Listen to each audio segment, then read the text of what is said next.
Сәлеметсіздер ме оқушылар? Көңіл күйлерің қалай? Сәлеметсіз ағай.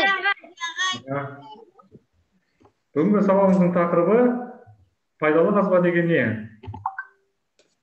Бүгінгі сабақта біз пайдалы қазба туралы ұғым түсінер екенбіз. Пайдалы қазбаны қолдану саласын ұғыну. Және меңгеретін пайдалы қазбаны өндіру тәсілдерін түсіндіру. Енді есімізге түсіріп кетейік. Табиғат ресурстар деген не ол? Табиғат ресурстар деген табиғатта алынатын барлық заттар. Яғни табиғатта қоршаған бізде су, ауа, жануарлар, топырақ, жер, өсімдік.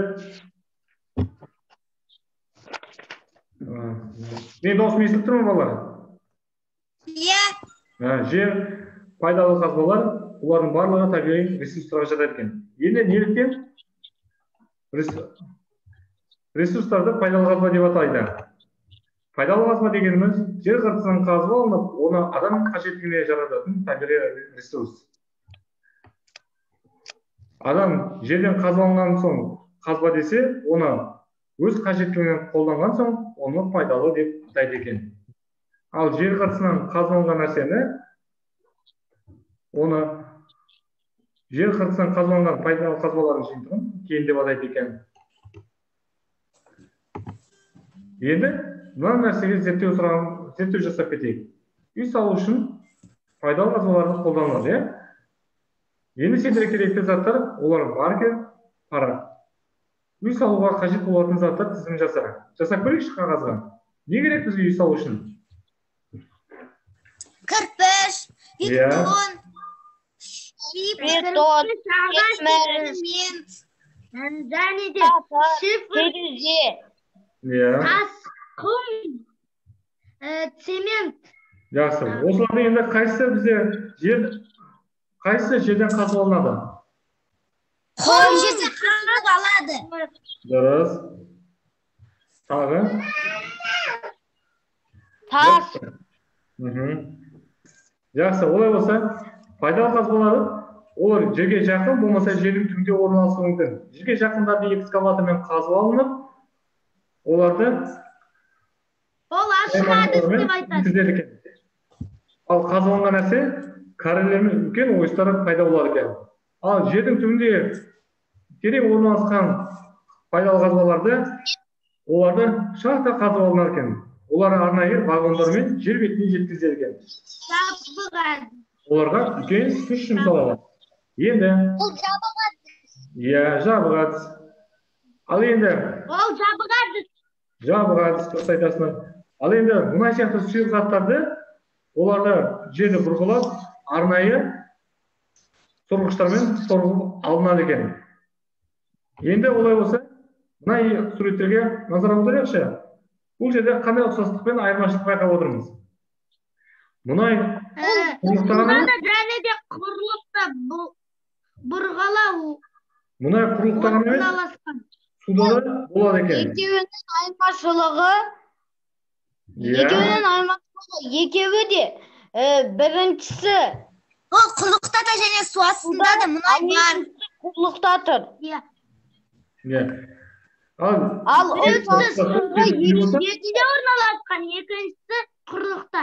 Дұрыс айтасың. Құрлықта және суда бар. Олай сабағымыз түсінікті болу үшін тапсырмалар орындап көрейік. Бірінші тапсырма жер қойнауынан алынатын ресурстарды көрсетеді. Сендерге берілген дескрипторы жер қойнауынан алынатын ресурстарды көрсетеді. Қайсысы деп ойлаймыз? Көмір.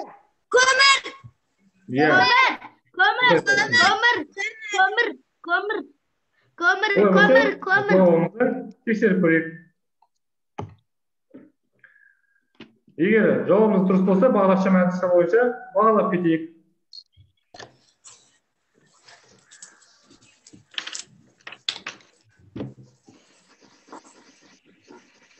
Міне ағай. Жарайсың ғана.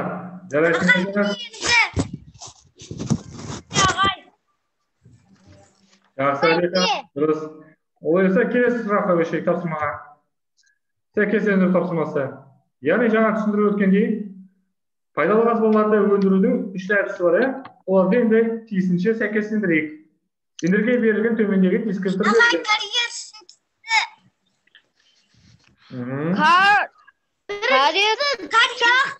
Шахта біріншісі бұрғы,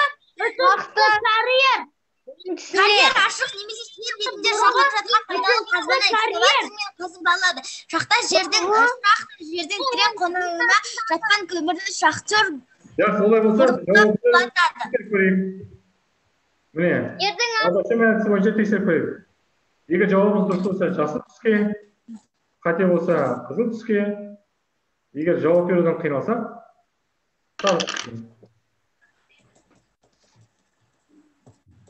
жақсы Еркеназ. Жасыл түске боядым. Менің ағай не? Міне ағай. Олай болса, бүгінгі тамағымызды қорытындылап кетейік. Бүгін біз пайдалы қазба не екенін білдіңдер. Пайдалы қазбаны қолдану саласын анықтадыңдар. Пайдалы қазбаны өндіру тәсілдерін сипаттауды меңгердіңдер. Олай болса, бүгінгі сауалымызға кері байланыс беріп кетейік. Бағдаршы мәнісі бойынша. Егер сауалымыз барлығы түсінікті болса, жасыл түске, маған ештеңе түсінбедім десе, қызыл түске, маған әлі де түсініксіз болса, сары түске қояйық. Қанекей, кері байланыс беріп кетейік.